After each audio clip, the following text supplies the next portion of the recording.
السلام علیکم ورحمۃ اللہ وبرکاتہ۔ معزز فارغات و طالبات، انشاءاللہ آج ہم تاریخ اسلام کی بلکہ دنیا کی ایک عظیم شخصیت کے سلسلے میں باذن اللہ معلوم کریں گے۔ انبیاء کے بعد یہ بڑی عظیم ہستی گزری ہیں تاریخ کی، میری مراد ابو بکر صدیق رضی اللہ تعالیٰ عنہ ہیں۔ تو لہذا جو باتیں بتائی جائیں گی غور سے سنیے، اور انہیں اگر نوٹ کرنا ممکن ہوا تو نوٹ بھی کیجیے، شکراً۔ ابو بکر صدیق رضی اللہ عنہ، آپ کا نام عبداللہ ہے اور آپ کے والد کا نام ابو قحافہ عثمان بن عامر۔ آپ کا نام عبداللہ ہے اور والد کا نام ابو قحافہ ہے، کنیت ہے، اور ان کا اصل نام عثمان ہے۔ والدہ کا نام ام الخیر سلمہ بنت صخر۔ ام الخیر سلمہ بنت صخر، یہ آپ کی والدہ کا نام ہے۔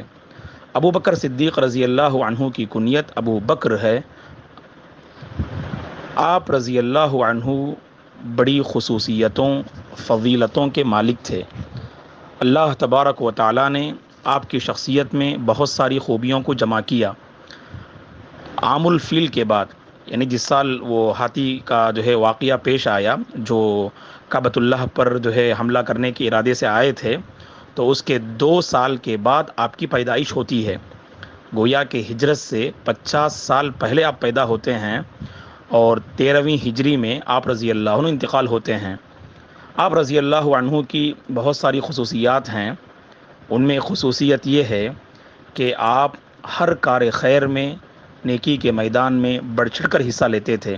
صحیح مسلم کی ایک حدیث ہے، اللہ کے نبی نے ایک مرتبہ پوچھا صلی اللہ علیہ وسلم نے کہ آج تم میں سے کون روزے کی حالت میں ہیں؟ ابو بکر رضی اللہ عنہ نے کہا کہ میں۔ پھر اللہ کے نبی نے پوچھا کہ آج تم میں سے کس نے جنازے کی پیروی کی، یعنی جنازے کے پیچھے کون گئے؟ تو کہا ابو بکر رضی اللہ عنہ نے میں۔ پھر اللہ کے نبی نے پوچھا آج تم میں سے کس نے مسکین کو کھلایا؟ کہا ابو بکر رضی اللہ عنہ نے میں۔ پھر اللہ کے نبی نے پوچھا آج تم میں سے کس نے مریض کی عیادت کی؟ تو کہا ابو بکر رضی اللہ عنہ نے میں۔ اللہ کے نبی نے فرمایا اگر کسی شخص میں یہ خوبیاں جمع ہو جائیں وہ بندہ جنت میں داخل ہو جائے گا۔ تو آپ رضی اللہ عنہ کی یہ بہت بڑی خوبی ہے کہ ہر کار خیر میں آگے بڑھتے۔ اسی لیے اللہ کے نبی نے ایک مرتبہ فرمایا لو کنت متخذا خلیلا لاتخذت ابا بکر خلیلا، اگر میں کسی کو اس دنیا میں اپنا جگری دوست بناتا تو ابو بکر کو میں بناتا، لیکن اللہ نے مجھے خلیل بنا لیا ہے، اس لیے ابو بکر کو میں خلیل نہیں بنا سکتا۔ وَلَكِنَّهُ أَخِي وَصَاحِبِي، فرمایا لیکن وہ میرے بھائی ہیں اور میرے دوست ہیں، فرمایا صلی اللہ علیہ وسلم نے۔ اللہ کے نبی نے ایک موقع پر فرمایا کہ آپ رضی اللہ عنہ کے متعلق، میں نے اسلام کو جس کسی کے سامنے پیش کیا سب نے قبول کرنے میں تھوڑا وقت تو لیا اور تھوڑا سوچ و بچار کیا، لیکن صرف ایک ایسے شخص ہیں جب میں نے ان کے سامنے اسلام کو پیش کیا بغیر کسی تردد کے، بغیر سوچے، بغیر وقت لیے، فوراً انہوں نے میری بات کو قبول کر لیا، اسلام کو قبول کر لیا، اور وہ شخص ہیں ابو بکر رضی اللہ عنہ۔ یہ فرمایا رسول اللہ صلی اللہ علیہ وسلم نے۔ معزز طالبات، آپ رضی اللہ عنہ کے بہت سارے القاب ہیں۔ ایک لقب تو مشہور ہے، صدیق آپ کا ایک لقب ہے۔ سفر اسراء اور معراج کے موقع پر، معراج کے واقعے کے بعد جب آپ کے سامنے دشمنان اسلام نے اللہ کے نبی کے اس سفر کو ذکر کیا تو فوراً آپ نے اس کی تصدیق کی، اسے قبول کیا، تو اسی لیے اللہ کے نبی نے خوش ہو کر صدیق کہا آپ کو۔ تو گویا کہ آپ کا ایک لقب صدیق ہے۔ ایک اور لقب آپ کا العتیق ہے، یعنی اللہ تبارک و تعالیٰ نے آپ کو جہنم سے آزاد کیا، العتیق ہیں آپ۔ ایک اور لقب آپ کا الصاحب ہے۔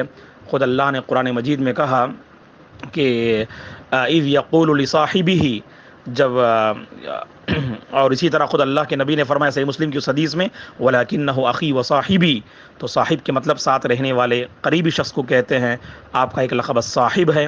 ایک اور لقب آپ کا الاتقا ہے، بہت پرہیزگار ہیں آپ۔ اللہ نے سورہ لیل میں 17ویں آیت میں فرمایا وَسَيُجَنَّبُهَا الْأَتْقَى، یہ پرہیزگار ہی اس جہنم سے دور رہے گا۔ الاتقا سے مراد یہاں پر سارے مفسرین کہتے ہیں کہ ابو بکر رضی اللہ عنہ ہیں۔ اللہ نے آپ کی تعریف میں آیتیں نازل فرمائی، سورہ لیل کی آخری آیتیں۔ الاتقا ایک اور لقب ہے آپ کا۔ ایک اور لقب آپ کا الاواہ ہے، بہت زیادہ اللہ سے ڈرنے والے اور اللہ سے رجوع کرنے والے۔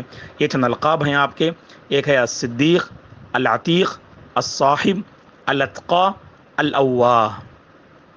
آپ رضی اللہ عنہ کی 4 بیویاں تھیں، ایک قتیلہ بنت عبد العزہ، دوسری بیوی کا نام ام رومان بنت عامر، تیسری بیوی کا نام اسما بنت عمیس، چوتھی بیوی کا نام حبیبہ بنت خارجہ۔ قتیلہ جو آپ کی پہلی بیوی ہیں، جو آپ کی بیوی ہیں، ان سے یعنی 2 بچے ہوتے ہیں، ایک کا نام عبداللہ ہے اور ایک بیٹی ہوتی ہیں، ان کا نام اسما ہے۔ ام رومان سے 2 بچے ہوتے ہیں، ایک کا نام عبد الرحمن ہے اور ایک کا نام عائشہ ہے رضی اللہ عنہم۔